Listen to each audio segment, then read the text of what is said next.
Monsieur Leblanc, on dit souvent que les animaux domestiques sont des membres de la famille. Vous mettez tout en œuvre pour les sauver eux aussi en cas d'incendie? Oui, absolument. Un nouveau projet qu'on a mis en place cette année, qu'on vient de déployer. Ça fait 1 an environ qu'on travaille là-dessus. Donc, des masques à oxygène qui ont été ajoutés dans nos camions de pompiers principaux.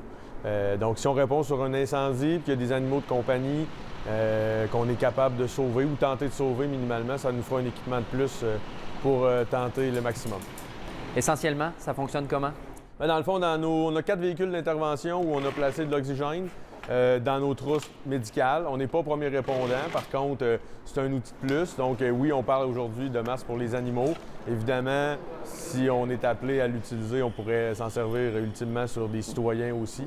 Donc, les équipements sont là, sont disponibles, à même nos trousses de premiers soins. Selon la situation, les pompiers vont être répartis et vont les utiliser au besoin. Vous me disiez tout à l'heure, en apparence, ça paraît simple, mais il y a quand même un déploiement qu'on doit procéder. Ça inclut même la formation. Oui, absolument. C'est des projets qui semblent effectivement simples. Par contre, on doit s'assurer pas simplement d'acquérir le matériel, mais former les pompiers. C'est quand même de l'oxygène médical. On doit s'assurer d'avoir les procédures de travail. Donc, tout mettre ça en place prend un certain temps.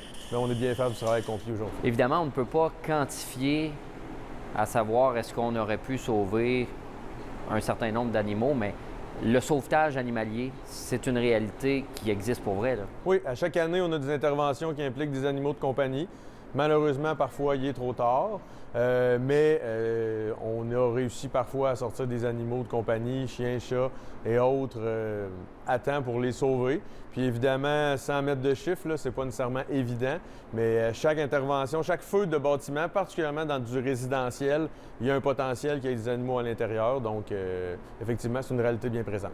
Vous avez, pour l'occasion, un partenariat avec la SPA Mauricie? Oui, tout à fait. Dans le fond, les masques sont fournis gracieusement par la SPA Mauricie, tous les masques pour les animaux. Donc, on s'occupe du reste, on met ça en place, mais ils fournissent les masques. Effectivement, on les remercie. Ce n'est pas une première au Québec, c'est une pratique qui est de plus en plus déployée. À quel moment vous avez songé à mettre ça en place? Je vous dirais, suite à certaines interventions qu'il y a eu dans les dernières années, des fois des moments où des questions ont été posées par rapport au sauvetage animalier. Donc, je vous dirais que dans notre planification de service, on est un petit peu rendu là. Donc, on l'a mis en place peut-être depuis 2 ans, qu'on en discute et qu'on le travaille.